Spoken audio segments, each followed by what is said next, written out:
बघा, आमच्या दोन नेत्यांची भूमिका अशी आहे, जे जे पक्ष निवडणुकीला सामोरं जात आहेत त्या त्या पक्षांनी मूळ ओबीसीला तिकीट द्या. जर मूळ ओबीसीला तिकीट नाही दिलं, मग ते दोन्ही शिंदे गट, दोन्ही शिवसेना गट असो किंवा दोन्ही राष्ट्रवादी असो, भाजप असो, काँग्रेस असो, कुठलाही पक्ष, काँग्रेस असो, आमचं साधी लाईन आहे.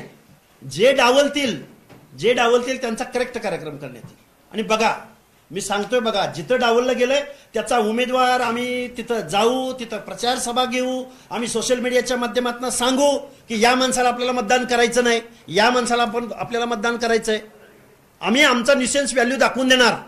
आम्ही न्यायालयात आम्ही दाद मागतोय, पण मतपेटी ही लोकशाही मधला उत्सव आहे ना, आम्ही तिथं मागणार. विधानसभा निवडणुकीची स्क्रिप्ट तुम्ही रट्टा मारताय. हेच वाक्य तुमचं याच पत्रकार परिषदेत याच हॉलमध्ये होतं की जिथं, ऐका ना सर, जिथे ओबीसी समाजाच्या विरोधात आहे तिथे जाऊन सभा घेऊन उमेदवार पाडणार, हे तुमचं वाक्य आहे विधानसभेच्या वेळेस. आम्ही सत्ताधाऱ्यांची बाजू घेतली होती. तुमच्या पुढे जाऊन सांगतो. मग आता आम्ही सगळ्यांच्या विरोधात घेतोय ना. टॉस तर उधळा. हा, विधानसभेच्या निवडणुकीला हे तुमचं वाक्य होतं. आता तुम्ही हेच वाक्य वापरता, बरोबर आहे. प्रश्न असा आहे की आता तुम्ही उमेदवार देणार. उमेदवार द्यायचा विषयच येत नाही. अरे, आमच्याकडे पक्ष पार्टी असती, आम्हाला आरक्षणाची काय गरज भासली असती? ओबीसी पक्ष चालवला असता, आमची लिडरशिप असती, आम्ही कारखानदार, वतनदार, जागीरदार असतो, तर आम्हाला असे एवढ्या पत्रकार परिषदा घ्यायची काय गरज होती? आम्ही काय भीक मागे वाटलो काय? तिकीट नाही दिलं, अपेक्षा उभा करू आम्ही. भरपूर आमच्या 450 जातीमध्ये भरपूर उमेदवार आहेत. अजून सगळी प्रोसेस सुरू आहे. ही सगळी प्रोसेस निवडणूक व्हायला त्याच्यानंतर भूमिका घ्यायला बराच वेळ आहे. नाही, आता तिकीट वाटपाचा प्रोग्राम सुरू आहे ना. पण अजून कुठल्याच पक्षाने अशी भूमिका घेतली की, पण आम्ही त्याला आगाऊ सांगतोय ना. आम्ही अपील करायला त्यांना. अरे, बाकीचे पक्ष आहेत ना, घ्या ना मग सगळ्यांनी. बाकीच्या पक्षांनी आम्ही तेच म्हणतोय. अहो, ते मी घेतली ना. हर्षवर्धन सपकाळ, एकनाथ शिंदे, उद्धव ठाकरे, सगळ्यांनी, सगळ्या पक्षांनी भूमिका, सगळ्या पक्षांनी मूळ ओबीसीला तिकीट द्यावं. चला, देवेंद्र फडणवीस काय लढणार नाहीत का निवडणूक? अरे, घेतोय ना.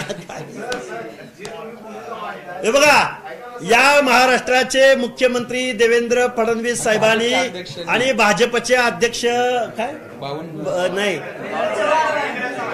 चव्हाण साहेबांनी मूळ ओबीसीला तिकीट द्यायची भूमिका घ्यावी.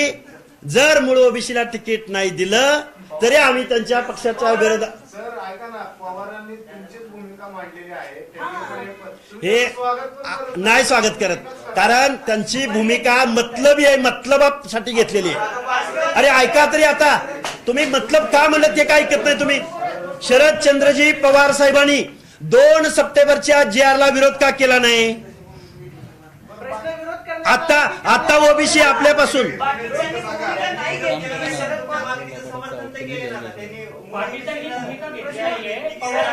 नाही, मी बोलताना म्हणलं प्रायमा फेसी स्वागत करतो, पण जे आता कार्यरत आहेत, ऐका ना, काय नाही करत स्वागत. मतलबी भूमिका आहे, स्वागत करणार नाही. 2 सप्टेंबरचा कायदा पारित होत असताना शरदचंद्रजी पवार मुगी गिळून का गप्प बसले होते? आता तुम्ही अडचणीत आला म्हणून घेताय का? अरे, घेऊन मग बाकीच्यांनी जर खोट्यानं दिलं तर काय करायचं? त्या पवारांच्या भूमिकेचं कृतीमध्ये फरक, उक्ती आणि कृतीमध्ये फरक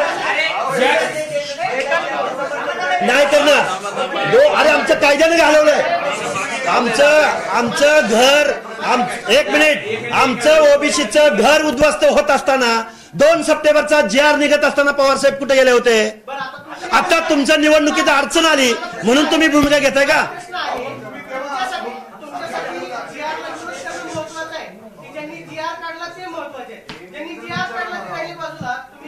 बाजूला कुठे म्हणलं? बाजूला ठेवलंय. कुठं आम्ही बाजूला ठेवलेत?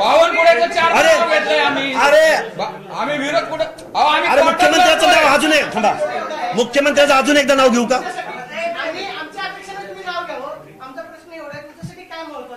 आमच्यासाठी GR महत्वाचं आहे. तो GR रद्द झाला पाहिजे, हे महत्वाचं आहे. तिकीट पण निवडणुका येतील जातील अनेक वेळा, पण GR सगळे महत्वाचे आहेत. सत्ताधारी महत्वाचे मिळून केलंय. सगळ्यांनी बघत आहे, मिली बघत आहे. मिली बघत आहे. अरे हे आंदोलन उभं कुणी केलं? शरद पवार प्रश्न एवढा आहे, एका प्रश्नाचं फक्त उत्तर द्या. जे आज सरकारनं काढलेलं आहे, तुम्ही म्हणताय की शरद पवारांनी त्यावेळेस भूमिका नाही घेतली. की कोण महत्वाचं आहे? त्यांनी जी आर काढला ते महत्वाचे, की त्यांनी विरोध केला नाही ते महत्वाचे आहे. ऑलरेडी सरकारनं जी आर तर पारित केलेला आहे. तुम्ही आता म्हणताय की तुम्ही भूमिका नाही घेतली. त्यावेळेस तुम्ही जर विरोध केला असता तर सरकारने ऐकलं असतं तुमचं. अरे फाडून टाकला की पारा डोकं फोडून घेतलं की तुमच्यासमोर. मग जार काढल्यानंतर मग तुम्ही काय